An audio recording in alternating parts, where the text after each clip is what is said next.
processo de ensino, alfabetização, juntar letras, formar sílabas, formar palavras. Aliás, hoje já tem outras metodologias, né? Começa pelas letras, assim. Mas tudo isso, os processos são os mesmos. Só o alfabeto é que é alto relevo. A utilização de quadros também é menor. Porque o que adianta escrever no quadro, né? De 91, no Instituto Santa Luzia. Eu tinha 5 anos. Também a questão nas escolas, a inclusão. Falta muita coisa na inclusão. Por exemplo, uma criança cega. Esses dias eu ia no ônibus com uma moça que trabalha, não sei se Cachoeirinha, não sei, professora, assim, eu jamais aceitaria um cego na minha sala de aula. Ela me declarou, porque eu não sei o braille. Eu não sei o braille. Ela ficou muito revoltada da inclusão nesse sentido. Então, nos cursos de formação, principalmente magistério, pedagogia, eu não digo medicina, engenharia, odontologia, não, meio ambiente, mas nos cursos de formação para professores, todos os universitários deveriam ter com libras e braille, é fundamental, porque mesmo assim nós ainda achamos que a criança cega deveria ir alfabetizada para a sala de aula, porque imagina, o cego é mais demorado para ler o braille.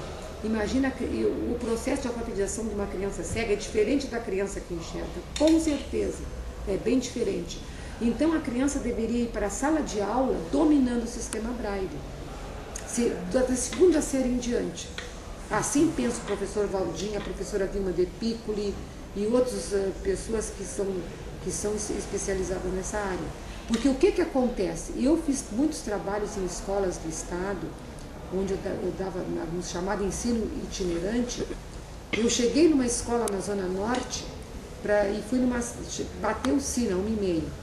Aí a professora da sala de recurso pegou o garoto, tirou da fila, levou para a sala de recurso e ela foi quem alfabetizou o menino. Ele ia para a sala de aula só às 4h. Isso aí não é certo. Não é certo. Então era preferível que essa criança já tivesse alfabetizada na segunda série e fosse desde o início da sala, porque o cego estando alfabetizado não tem tanto problema. Toda dificuldade que ele tiver, os trabalhos, toda a sala de recurso ajuda, dá apoio para o professor de sala de aula, mas o cego tem que dominar o braille. Sem parar, sei não, ei, uma parada. Motivos de preguiça. Ele mora longe, mora meio. E às vezes, por exemplo, nos períodos de inverno, no meu bairro, enche de água e não tem como passar. Tem vezes que não tem como passar, que dá enchente.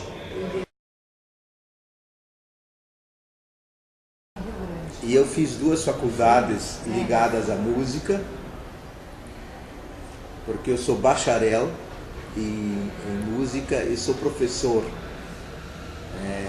em salas de aula, mas já aposentado, né? E fiz pós-graduação também no Madrid. Leituras obrigatórias da URGS, a maioria nós temos no acervo. E inclusive já veio um deficiente visual que fazer vestibular para música, buscar obras, né? Então eu separo tudo que é esses livros, é sagrado, é só para o vestibulando. A pessoa que enxerga, quando sai na rua, se distrai, espairece, não é assim? A pessoa cega, não, ela fica tensa. O que é prazer para nós, para vocês, para nós é esforço. E quando as pessoas, como tem técnicos na nossa área que dizem assim, deixa que eles se virem, esses são técnicos de pouca sensibilidade. A acessibilidade na rua ainda não está boa. Agora voltaram as lixeiras, tem ruas estreitas com essas lixeiras. E esses dias eu ia pela Alberto Bins, tinha uma lixeira numa calçada estreita, eu tive que ir pelo meio da rua com um angelim que não enxerga, cuidando dos carros para não baterem em nós. Foi mal, porque as lixeiras têm que estar em calçadas largas, em lugar lá onde não prejudica até os que enxergam.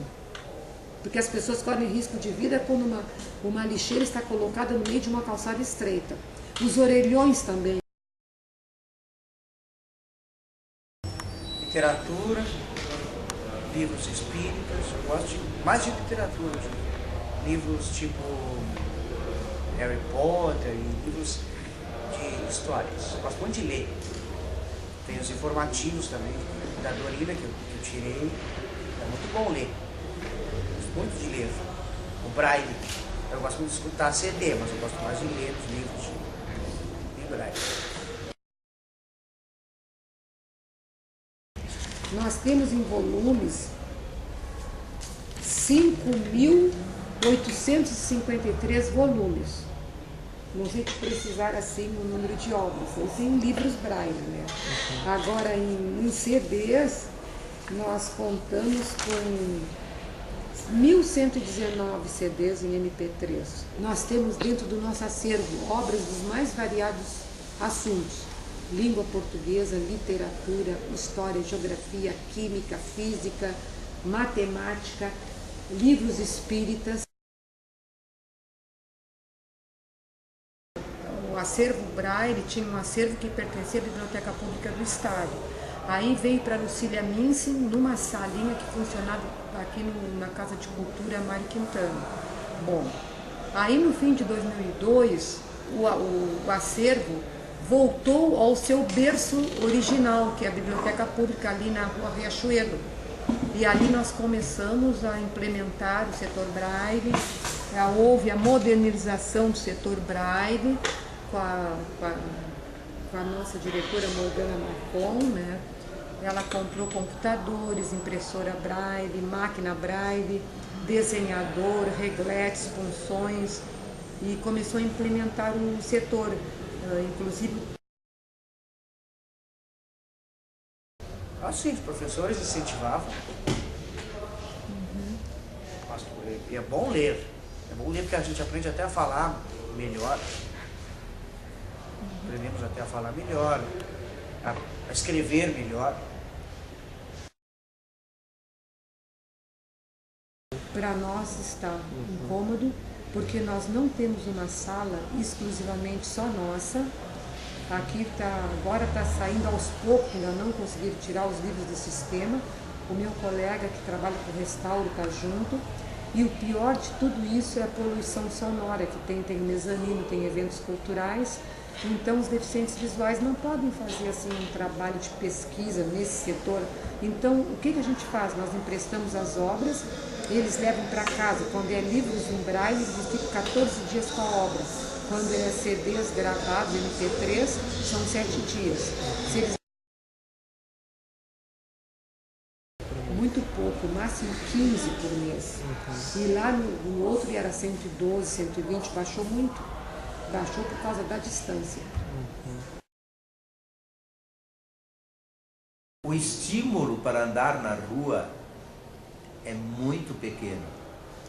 E esse estímulo devia ser deveria ser aumentado justamente com essas coisas. Uma coisa perigosa também. Uma coisa agradável como, por exemplo, ouvir leitura. Eu quero fazer uma pesquisa no computador, na internet. O cego tem que vir sabendo a internet. Ele tem que saber lidar com a internet. Senão, o estagiário, o funcionário é que tem que fazer a pesquisa para ele. Então, a nossa norma aqui, a nossa norma é essa. Eles têm que dominar. E eles têm de aprender. A Sergues ensina a usar a internet. O Rumo Norte também dá cursos, né? O Senac dá cursos, o Senac dá cursos, então eles têm onde aprender isso aí. A doação é fantástica, que vem da Fundação Dorina Noil para Cegos de São Paulo. Na real, essa fundação ela abastece todo o território nacional. E nós recebemos alguma coisa também do Instituto Benjamin Constant. Nós vamos para Andrade Neves, né? Vai ser mais prático. Justamente é na rua onde funciona a Associação de Cegos do Rio Grande do Sul. Eu acho que nós iríamos para um lugar central, que vai pegar deficientes da zona da Grande Porto Alegre, zona norte, zona sul, porque o centro concentra realmente. Né? Vai ser muito bom. Nós estamos sonhando com a nossa saída e, pelo que tudo indica, a sala vai ser muito boa, bem planejada, com armários novos, estantes, um espaço bom só nosso, só para os deficientes